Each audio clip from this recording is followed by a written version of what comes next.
ኮምፒውተሮቻችሁ ፋይሎችን ለመላክ ሶፍትዌሮችን ለመክፈት ረጅም ሰዓት የሚፈልጉ ከሆነ ተጨማሪ ራሞችን አፕግሬድ ሳታደርጉ ወይም ራሞችን ሳገዙ በቀላሉ አንድ ኮማንድ ብቻ በመጠቀም በሰከንድ ውስጥ ብቻ ፊክስ ማድረግ ትችላላችሁ ማለት ነው። ስለዚህ አሁንም ማሳያችሁን ኮማንድ ብቻ በመጠቀም ኮራፕት የሚያደርጉ ፋይሎች ካላችሁ፣ ኮራፕት ያደረጉ ዶክመንቶች፣ ኮራፕት ያደረጉ ሶፍትዌሮች ካላችሁ በቀላሉ ማስተካከል ትችላላችሁ ማለት ነው። ሶስቱን ለማድረግ የምናደርገው ምንድነው? እዚህ ሰርች የምትለው ላይ ትገቡና ራን ብላችሁ ትጽፋላችሁ። ከዛ ራን ሲመጣላችሁ ረን የምትለው ሲመጣ ረናችሁን ትከፍቱና እዚህ ረን የምትለው ላይ ምንድነው የምታደርጉት? ረናችሁን ከከፈታችሁ በኋላ ልክ እንደዚህ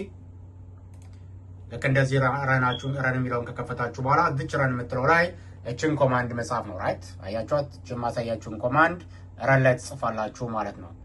ከዛች ኮማንድ ምንድነው የምታደርገው? ቅድም ያልኳችሁን ችግሮች በአጠቃላይ ፊክስ ማድረግ ይችላል ማለት ነው። ራይት ለምሳሌ ፋይሎችን ትራንስፈር ስታደርጉ ብዙ ሰዓት የሚፈልግ ከሆነ፣ ሶፍትዌሮችን ስትከፍቱ ብዙ ሰዓት የሚፈልግ ከሆነ እችን ኮማንድ በመጠቀም ማድረግ ይችላል። እንደዚህ አይነት ችግሮችን በአጠቃላይ ኮምፒውተራችሁ ላይ ያሉ እንደዚህ አይነት ችግሮችን በአጠቃላይ ማስተካከል ይችላል ማለት ነው።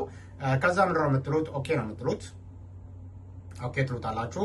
ኦኬ ስትሉ ሁለት አይነት አማራጮች ናቸው የሚመጡት። አንደኛው ሪስታርት ነው ኤንድ ቼክ ፎር ፕሮብሌምስ ይላል። ይሄ ሪኮመንድድ የሆነ ነው። ስለዚህ ልክ ይህንን ተጭናችሁት ኮምፒውተራችሁ ሪስታርት አድርጎ ሲጀምር ምንድነው የሚሆነው? ቅድም ከላይ የነበራችሁ የጠቀስናቸው ችግሮችን በአጠቃላይ ማስተካከል ይችላል ማለት ነው። ስለዚህ ኮምፒውተራችሁ ልክ ስገዙት ወደነበረበትን ፍጥነት መመለስ ይችላል ማለት ነው። ስለዚህ ብዙ አይነት ወጪዎችን ሳታወጡ፣ ምንም አይነት ወጪዎችን ሳታወጡ በቀላሉ አንድ ኮማንድ ብቻ አሁን ያሳያችሁን ኮማንድ ብቻ በመጠቀም እንደዚህ አይነት ችግሮችን በቀላሉ ማስተካከል ይችላላችሁ ማለት ነው። ስለዚህ እንደዚህ አይነት ተጨማሪ የአይቲ ቲፖች እንዲደርሳችሁ ይህንን ሼር ማድረጋችሁ እንዳረሱ። ጆኒ ነኝ ከጆይቶር።